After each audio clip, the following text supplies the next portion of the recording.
Hello friends, कैसे हो आप सब। तो आज हम जल ठीक है वाटर के ऊपर बात करने वाले हैं।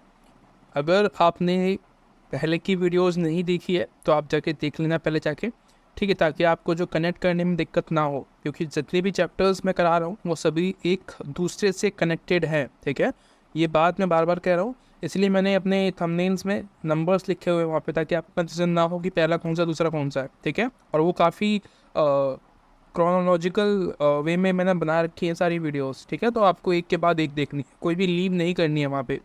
तो लास्ट वीडियो को दिखाया था मैं आपको, क्या बात की थी हमने हमने बात की थी यहाँ तक। ठीक है, हमने बोला था कि भाई आजीविक घटक का भी जो है प्रभाव पड़ता है किस पे, जीवों पे। तो ये क्या है, आजीविक घटक के बारे में आज हम बात करने वाले हैं, जिसमें से वायु है, जल है, प्रकाश है। ठीक है, तो ये टॉपिक्स रहने वाले हैं, लेकिन आज हम सिर्फ जल के बारे में बात करेंगे। ठीक है, उसके बाद फिर प्रकाश और फिर वायु के बारे में बात करेंगे एक एक करके, ताकि वीडियोस लंबी ना हो, आपको दिक्कत ना हो देखने में।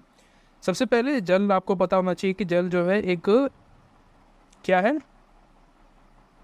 आजीविक घटक है। राइट, आजीविक जो है बायोटिक कंपोनेंट इंग्लिश में कहते हैं, वो है।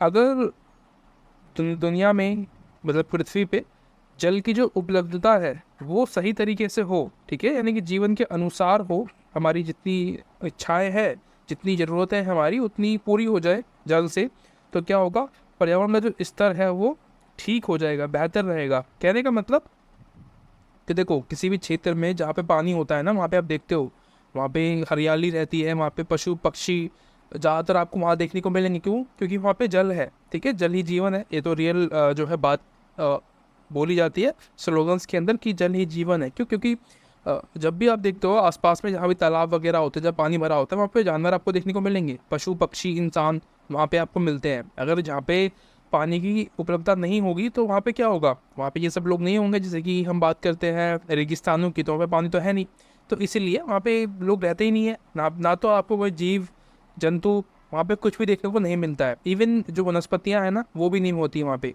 ठीक है, वहाँ बस आपको एक छोटा सा एक प्लांट जो होता है कैक्टस, वो देखने को मिलता है, उसके अलावा और कोई वनस्पति आपको वहाँ पे देखने को ही नहीं मिलती। ठीक है, उसके बाद पर्यावरण के विकास में महत्वपूर्ण जो भूमिका है जल निभाता है।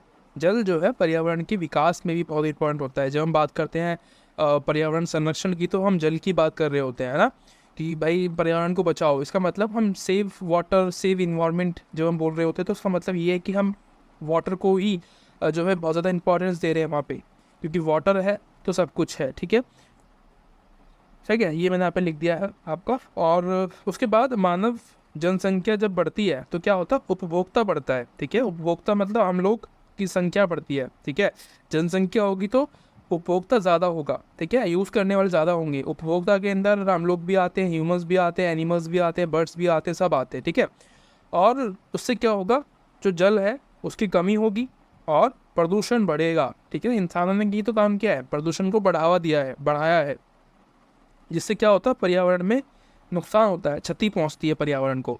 राइट, उसके बाद कह रहा है कि जल की जो कमी होगी, जल की कमी से क्या होगा, उसका जो प्रभाव है जल की कमी का, वो सभी लोगों पे पड़ेगा, एनिमल्स, प्लांट, हम लोगों पे, सब पे इसका बराबर का प्रभाव पड़ता है। उससे क्या होता है, जो नॉर्मल लाइफ है ना, जो एक क्रिया चल रही है, जो एक सर्कल चल रहा है, वो ख़त्म हो सकता है, वो बंद हो जाएगा। ठीक है, क्योंकि मैंने बताया आपको, जहाँ पे भी आप पानी देखते हो वहाँ पे आपको पशु पक्षी, ठीक है, पशु पक्षी, वनस्पति, जैविक और आजीविक जो घटक है वहाँ पे मौजूद रहते हैं। मैंने पढ़ाया आपको इसके बारे में कि आजीविक और जैविक क्या होता है। ठीक है, आपको यहाँ पे कंफ्यूज नहीं होना है, इसलिए मैं कह रहा हूँ कि अगर आपने लास्ट वीडियोस नहीं देखी है मेरी, पहले की जो 2 वीडियोस है वो देख के आना पहले।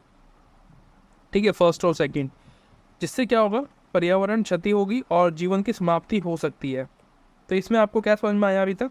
हमने सिर्फ इन्वायरमेंट में हमने जल पे फोकस किया है कि जल की इंपॉर्टेंस कितनी ज़्यादा है हमारे इन्वायरमेंट के अंदर। ठीक है, अगर जल है तो आप जी पाओगे, आप चल पाओगे। अगर जल ख़त्म हो जाएगा तो सब कुछ विनाशकारी है। और जल की इम्पोर्टेंस जीवन को, सिर्फ हमारे जीवन की बात नहीं कर रहे हैं हम, इन्वायरमेंट की भी बात कर रहे हैं यहाँ पे ना। तो जल की जो इम्पोर्टेंस है वो हम पूरे पर्यावरण को चलाए रखने में भी बहुत इंपॉर्टेंट रोल प्ले करती है यहाँ पे। ठीक है, तो ये जो है आपका एक जल का जो इम्पोर्टेंस है, मैंने यहाँ पे बता दिया आपको कि कैसे हम अगर इन्वायरमेंट के अंदर से जल को सेव करें तो कैसे इन्वायरमेंट ऑटोमेटिकली सेव होना शुरू हो जाएगा। ठीक है, तो आशा करता हूँ वीडियो आपको अच्छी लगी होगी। अगली वीडियो के लिए आप मुझे सब्सक्राइब कर सकते हैं आने वाली वीडियोज़ के लिए, और अगर आपको ये वीडियोज़ और देखनी है तो लिंक मिल जाएगा डिस्क्रिप्शन में, आप वहाँ जाके देख सकते हैं। Bye bye.